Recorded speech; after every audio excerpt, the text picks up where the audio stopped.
I woke to the thunderous clang of steel poles being hammered into the earth. It was barely dawn, and already the commotion felt as though it would rattle my windows off their frames. I pushed the curtain aside, eyes narrowing at the bizarre sight just beyond the fence line. In neat rows, heavy equipment was drilling and hoisting enormous metal columns skyward. Suspended by cranes, the tubular segments rose in slow, methodical motions. Their silhouettes jagged against the early sun. The engines roared and the ground vibrated. No one had asked my permission to do such work on land that was rightfully my family's. I tossed on a jacket, heart pounding as I marched outside, determined to see why the HOA, led by the overbearing Karen, was installing wind turbines across my farm without so much as a polite warning. My name is Derek Lancaster. My family has owned this stretch of farmland in Marble Valley for over a century. I inherited it from my father not long ago after he passed peacefully in his sleep. He left behind a legacy of hard work and hope, plus a thick file of historical records dating back to the 1920s. We'd once been orchard growers, later we shifted to dairy cows, then eventually diversified into corn and soy.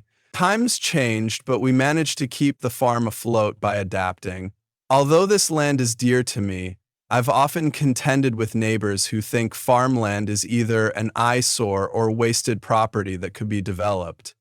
I never suspected the HOA would cross the line the way they did this morning. When I reached the fence, I saw Karen's white SUV parked not far from the heavy machinery. She wore a neat blazer and a tight-lipped smile, holding a clipboard as she supervised the installation. Karen had been a self-appointed authority figure around Marble Valley's suburban developments for years. She claimed to represent community interests in everything from mailbox placements to security patrols.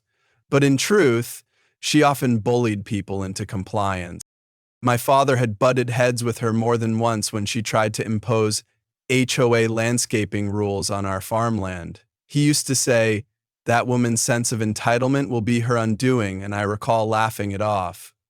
Now, seeing her direct an industrial-scale project on my property line, I felt my blood pressure spike. She turned to see me approach, raising an eyebrow. There was the faintest smirk on her face. I could tell she expected confrontation. "Karen, what on earth is going on?" I demanded, trying to keep my voice steady above the pounding machinery. She tapped her manicured nails on the clipboard and offered a condescending tilt of her head. "We're installing a set of wind turbines to generate clean energy for the subdivision," she announced like it was the most obvious thing in the world. I stared at the looming columns. "Why are they on my farm?" I asked. Karen feigned innocence. She pointed to the boundary lines etched on a small survey map. "You see, according to the updated records, this section of land is part of our extended community territory. The HOA approved the project last month. I sent you a letter." She paused, eyes glinting with triumph, as though that single letter gave her the right to transform my father's farmland into an industrial wind site. My jaw tightened.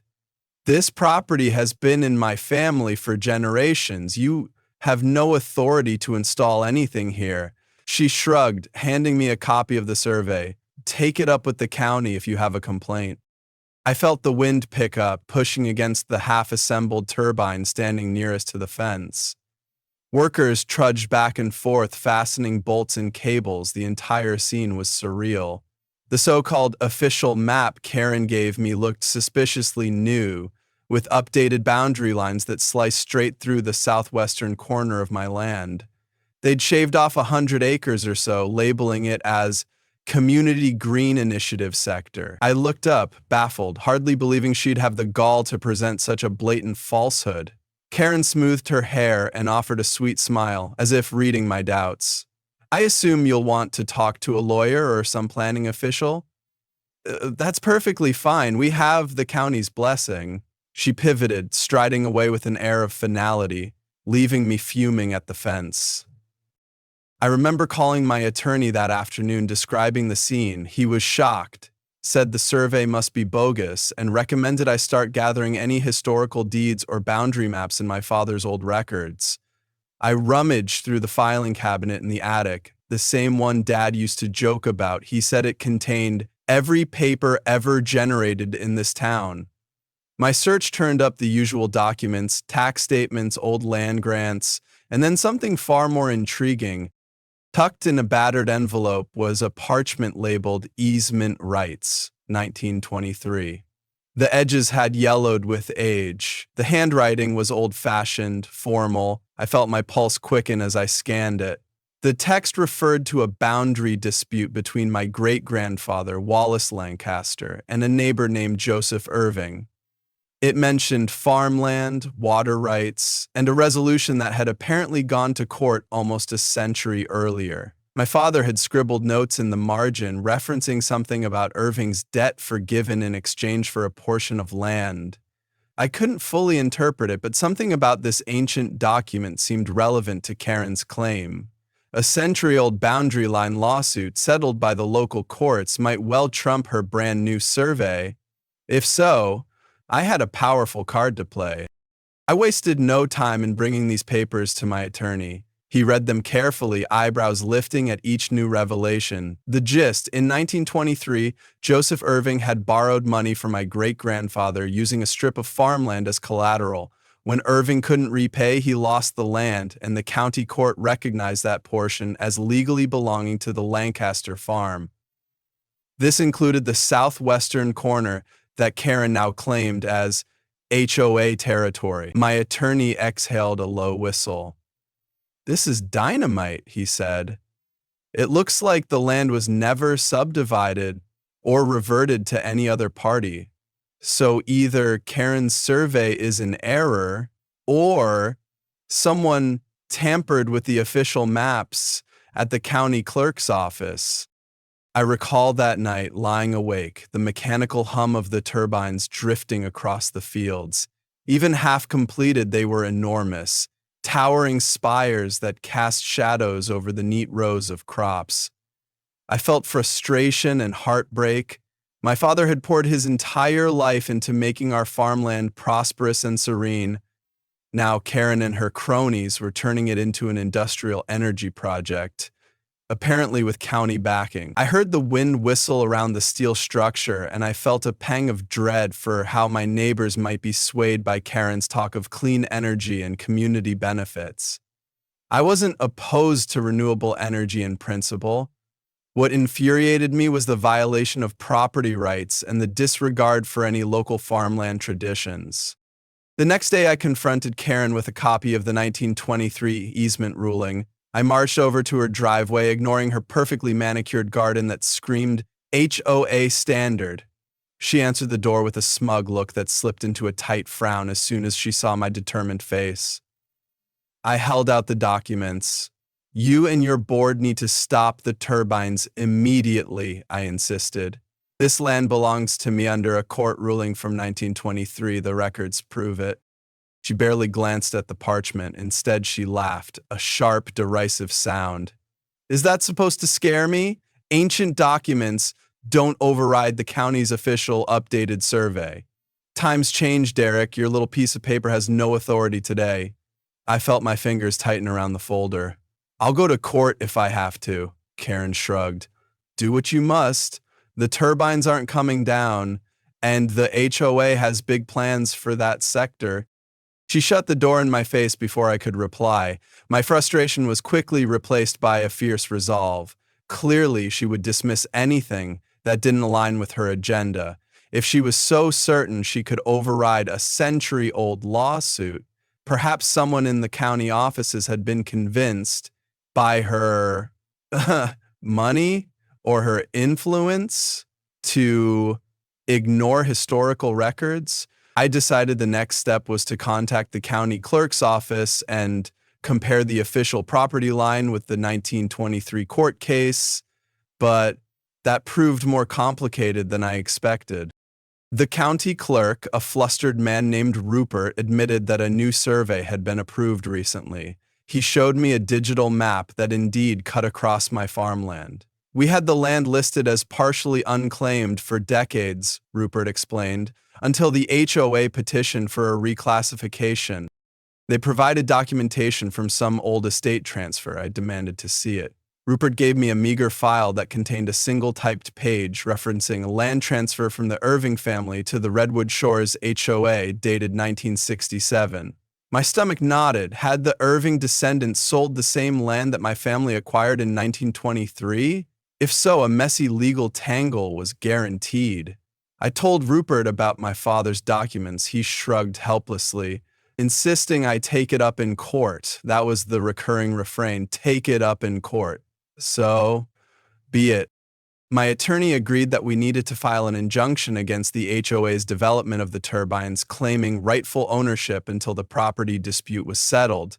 He also suggested we gather more evidence of how Karen had possibly manipulated the system to start construction without verifying rightful ownership. We marched into the local courthouse the following week and submitted our request. The judge scheduled a preliminary hearing, but it wouldn't happen for another month. Meanwhile, the turbines soared higher each day, the team working tirelessly. By the time I returned home from the courthouse, they'd already hoisted 2 massive blades onto one of the columns. I stood there seething with helplessness as the giant arms jutted against the sky, overshadowing my farmland. The noise only grew louder, a steady mechanical churn that rattled any semblance of peace. Amid this chaos, something unexpected happened. A distant relative of the Irving family caught wind of the turmoil. Her name was Hannah Rowe, a soft-spoken historian who lived in the next county. She reached out after seeing news of my injunction in the local paper, offering to share some genealogical records. We met at a small coffee shop, away from the prying eyes of HOA members or county officials. Hannah produced a battered journal that once belonged to her great-aunt. Inside were entries that referenced the 1923 legal dispute. According to her aunt's notes, Joseph Irving indeed lost the land after defaulting on the loan. No mention of a later sale to any HOA existed in these diaries. She also showed me a letter from 1967, the same year that Redwood Shores HOA supposedly acquired the land. The letter was from an Irving descendant traveling in Europe at the time, complaining about papers I never signed. Hannah suspected that someone forged the transfer to Redwood Shores decades ago. If that was true, the entire claim for HOA ownership was fraudulent from the start. I thanked her profusely, promising to do everything in my power to protect the rightful boundary. Meanwhile, Karen continued her PR campaign, boasting about the turbines as a green transformation for our community. Flyers circulated with glossy pictures of wind energy benefits, praising the HOA for responsible stewardship of local resources. Nowhere did it mention that she'd effectively seized farmland for her pet project. Some neighbors were impressed by the idea of lower electricity costs or a smaller carbon footprint. They seemed oblivious to the possibility that these turbines had been planted on stolen land. My anger deepened each time I read the propaganda. Marcus, a longtime farmhand who'd worked with my father, commented that Karen's pretty good at dressing up a pig in lipstick. I couldn't have said it better. As the hearing approached, tensions rose. Karen's attorneys filed a motion to dismiss my injunction, arguing that my documents were outdated. My attorney responded by submitting the 1923 court ruling plus Hannah's genealogical evidence.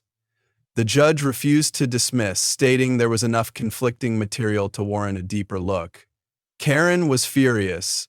I heard from a neighbor that she paced her backyard ranting about red tape and ancient nonsense, but she refused to halt construction. By the time we finally appeared in court for the preliminary hearing, 3 turbines were fully operational, humming ominously whenever a breeze rolled through the valley. Court day was an exercise in controlled chaos. The small courtroom was packed with curious locals, some wearing casual farm attire, others in neat, HOA blessed outfits. The judge, a stern woman named Justice Moreno, looked unimpressed by Karen's theatrical size and eye rolls.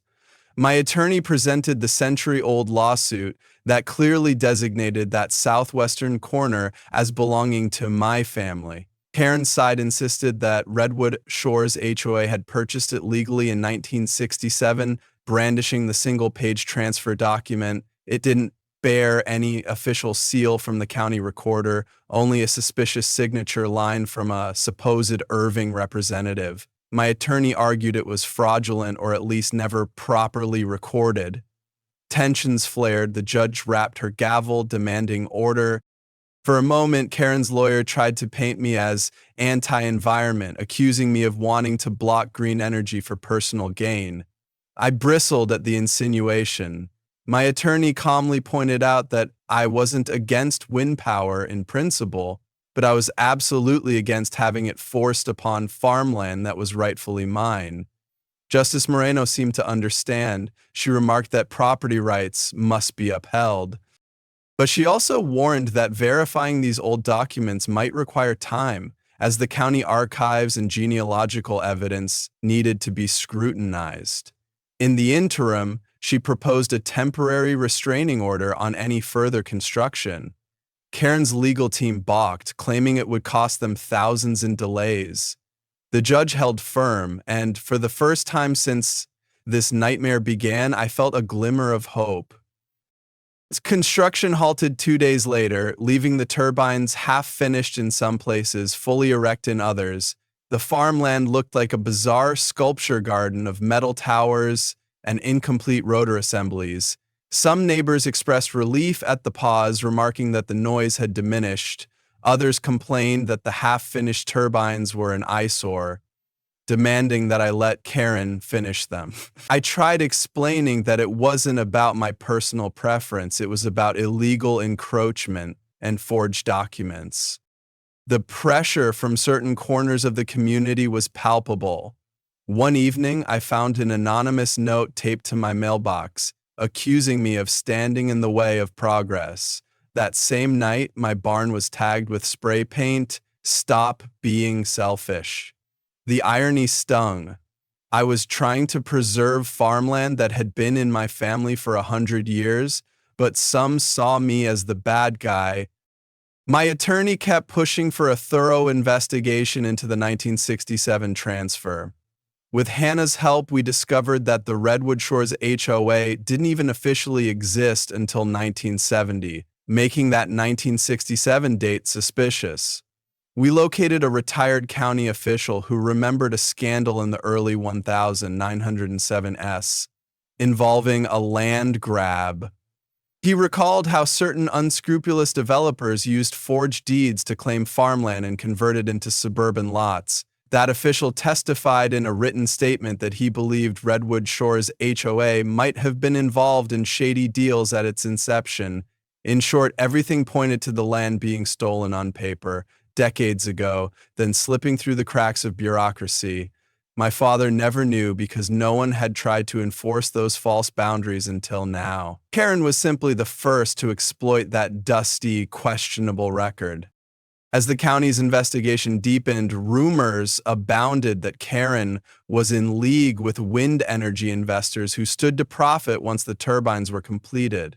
The local newspaper ran an article on the controversy, highlighting the tangled legal history. Karen gave a defensive interview, repeating her claims that she acted in the best interests of the community. The article ended by noting the suspicious timing of the 1967 record. Public opinion grew divided. Some praised me for defending my rights. Others sided with Karen's green initiative. Meanwhile, the farmland felt more like a battlefield with each passing day. Finally, Justice Moreno set a trial date to resolve the ownership question once and for all. My attorney explained that this century-old lawsuit was being reopened, a nearly unprecedented move. If the 1923 court ruling was upheld and no legitimate conveyance occurred, then the southwestern corner of farmland belonged solely to me. Conversely, if Redwood Shores HOA could prove they legally acquired it, even through some backdated mechanism, then the turbines might remain and I'd lose a big chunk of land. The stakes were high. I prepared meticulously, scanning each old document, memorizing every detail of my father's archives, and working closely with Hannah. We gathered testimonies from local historians who confirmed that the Irving family never sold any land after losing it in 1923. I also read through my father's diaries, gleaning small references to that southwestern corner. He wrote about planting orchard trees there in the 1960s, which would have been impossible if the HOA had owned it. Trial day arrived with a swirl of tension. The courthouse was packed again, cameras from local news outlets buzzing outside. Inside, Karen sat flanked by two attorneys, her expression grim but confident. I sat beside my attorney with Hannah in the row behind me. The proceeding began with opening arguments. Her side repeated that Redwood Shores HOA lawfully purchased the land from Irving's heirs, who apparently discovered they still had a claim. My side hammered home the fact that Irving's claim ended in 1923. Then we delved into the evidence. One pivotal moment came when the retired county official took the stand, explaining how he'd personally encountered multiple forgeries in the late 1960s. He pointed out that Redwood Shores HOA was not even recognized by the state until 3 years after the supposed transfer. Another dramatic twist occurred when Hannah introduced a letter from 1967 that showed an Irving family member traveling abroad. The letter explicitly stated they had no knowledge of any ongoing land sales. Karen's lawyer tried to dismiss it as hearsay, but the judge allowed it since it was part of an estate's personal record. Tension in the courtroom was thick. Karen kept whispering furiously to her attorney. At one point, her face was flushed, and she refused to make eye contact with me. Then it was time for my attorney to reveal the kicker, a chain of communications showing that Redwood Shores HOA originally intended to purchase a different parcel near the highway, but that sale fell through. Shortly afterward, a mysterious deed appeared that gave them a large swath of farmland under the Irving name. The signature on that deed, when examined by a handwriting expert, did not match the known signatures of Irving's heirs. This bombshell hovered in the still air of the courtroom, pressing Karen's side into an uncomfortable silence. The judge asked if they had any rebuttal.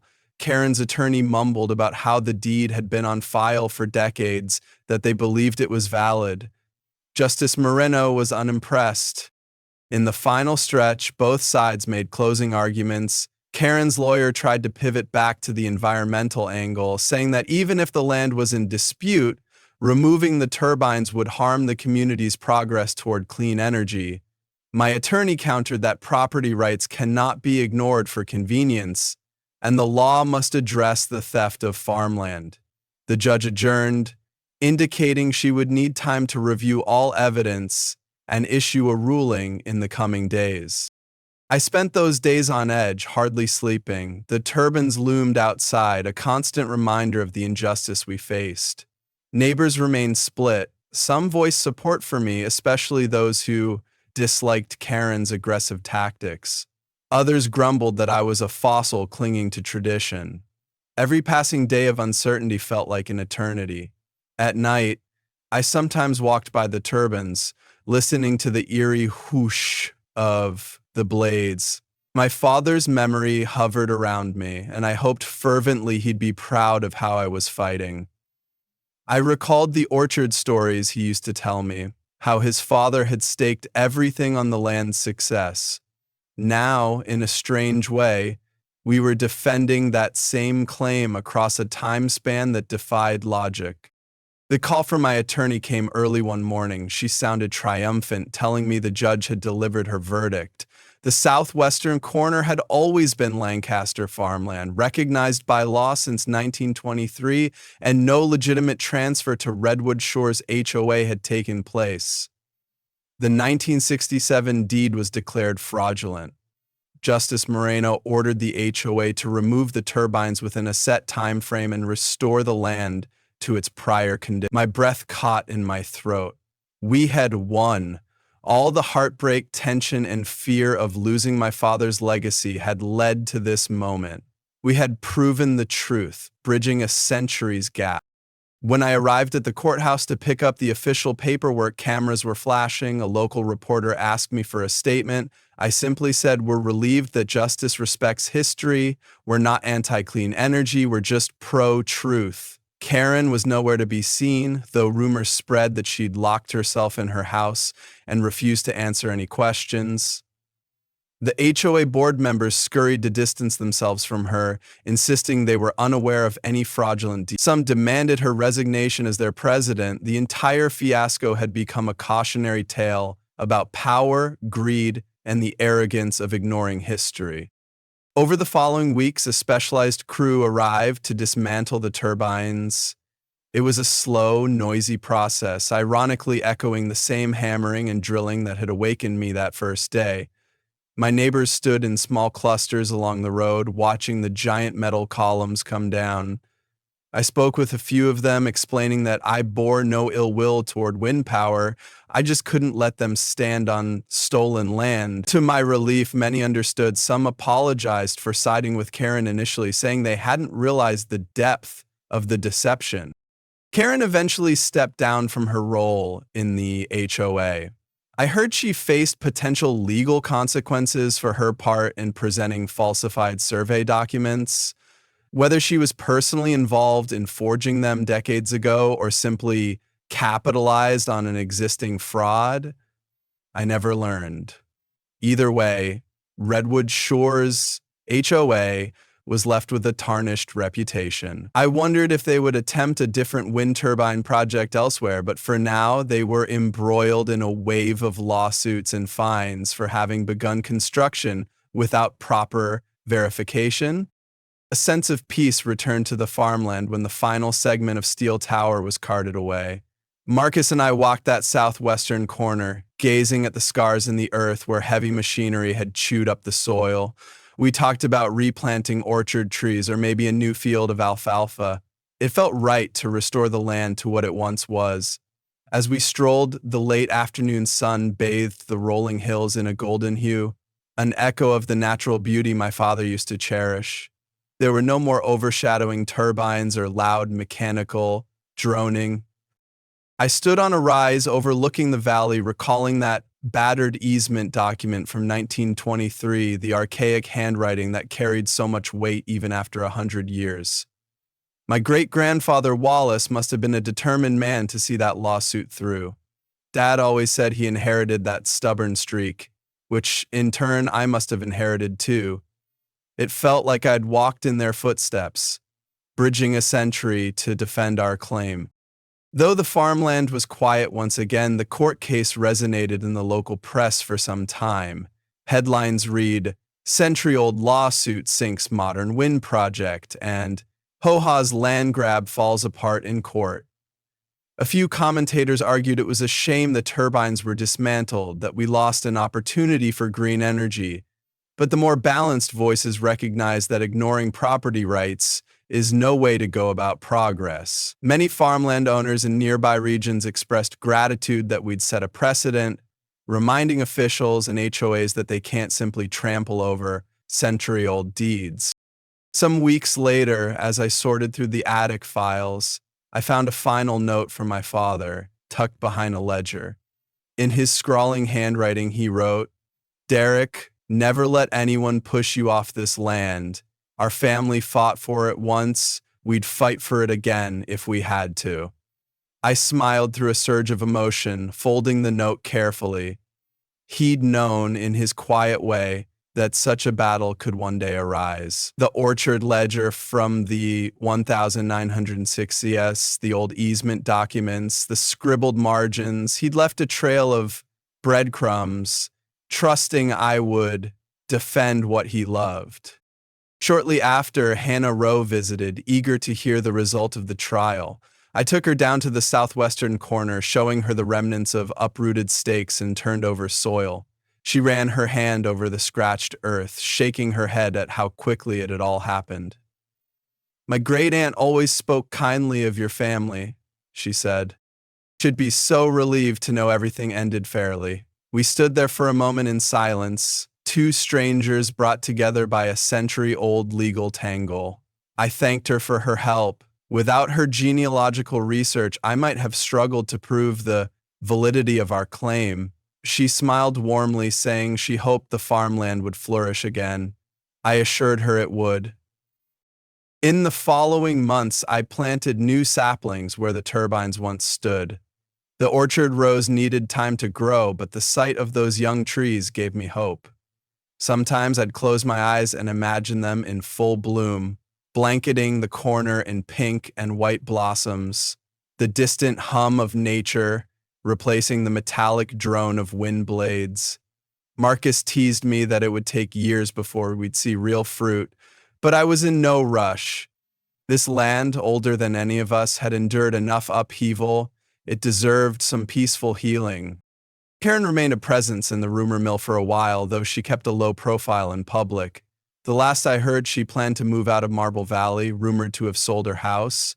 Redwood Shore's HOA scrambled to reorganize, frantically rewriting their bylaws to prevent any future fiascos. The fiasco, as they called it, had shaken their entire structure. At some point, a board member reached out, apologizing for the trouble they caused. I told them I harbored no grudge against the community at large, but that I hoped they'd exercise greater caution and ethics. They politely thanked me and left it at that. As for me, I found a renewed appreciation for what it meant to be a steward of farmland passed down through generations. My great-grandfather fought for it, my father maintained it, I defended it. In the end, it wasn't just a matter of showing who was right or wrong in a property dispute, it was about honoring the history etched into every furrow of soil, every orchard row, and every fence post hammered in place by hands that came before me. The fight with Karen and the HOA was stressful, but it also reminded me of the deep bond I shared with this land. Standing here under the open sky, I felt a profound sense of belonging. People sometimes ask me if I'm still bitter about losing the wind turbines and the potential benefits they might have brought. My answer is always the same. I'm not against innovation or progress. I'm against the notion that progress can stomp on rightful ownership. There's a right way to implement clean energy, one that respects boundaries and fosters genuine collaboration. If Karen had approached me initially, seeking a partnership or offering fair compensation, who knows what we might have agreed to. Instead, she charged in with paperwork of dubious origin, ignoring a century of established history. That's why the lawsuit was triggered, and that's why she lost. At dusk, when the sun sinks beyond the hills, I sometimes walk the perimeter of my farm, aware of how quiet it feels without the turbines' relentless churn. The orchard saplings rustle in the breeze, the fields stretch as far as the eye can see, the old boundary lines unchallenged and free of monstrous steel columns. My father's spirit seems to linger here, his unspoken blessing enveloping the land he treasured. And as I stand there gazing upon the horizon, I say a silent thanks to a piece of parchment from 1923, a determined great-grandfather who refused to be cheated, a father who safeguarded the past, and a friend like Hannah who helped me unlock the truth. We overcame the powerful force of an HOA Karen who thought she could remake my family's farm to her liking. Ironically, she only succeeded in sparking a legal revival of a century-old lawsuit that destroyed her claims. Perhaps the best lesson here is that no matter how modern or righteous a cause might appear, if it's built on a foundation of fraud, it will eventually crumble when confronted by evidence and determination. Now, whenever the wind gently sweeps across these fields, it carries nothing but the sounds of nature, rustling leaves, chirping birds, the distant murmur of a tractor. It's a harmony born of honesty, a testament to the lengths one will go to protect a legacy carved into the soil. That legacy endures, a century strong, and no ill-gotten wind turbines or forged surveys can take that away.